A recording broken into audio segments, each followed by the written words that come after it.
काश्मीर पहलग्राम ठारे होइथिबा आतंकवादी आक्रमण घटना प्राण हराइथिबा पर्यटकଙ୍କ उद्देश्य तथा आतंकवादी मानक अमानसिक घटना को तीव्र निंदा कराइछि ब्रह्मगिर सचेतन नागरिक युव छात्र और महिला संगठन तरफ ब्रह्मगिर फिल्म हॉल छकठार एक मशाल शोभायात्रा आरंभ होइतिला। यह ब्रह्मगिर बजार दे अलारनाथ मंदिर प्रांगण में पहुंची सेठारे प्रदीप प्रज्वलन कराइछि।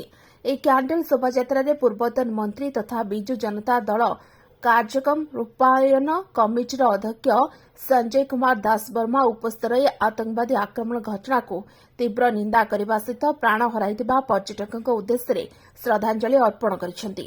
ଏହା ସହିତ ଦେଶରୁ ଆତଙ୍କବାଦ ମୂଳପୋଛ ପାଇଁ କେନ୍ଦ୍ର ସରକାରଙ୍କୁ ନିବେଦନ କରିଛନ୍ତି ସଞ୍ଜୟ ଦାସବର୍ମା।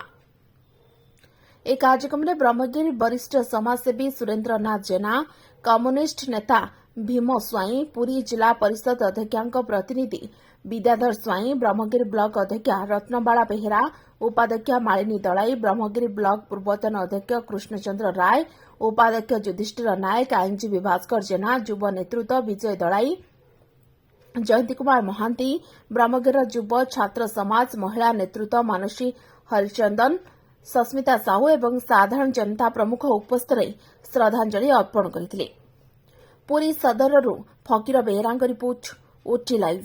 अधिक खबर देखिया पई ओटी लाइव को सब्सक्राइब करंतु एवं ए खबरटी को अधिकरू अधिक शेयर करंतु।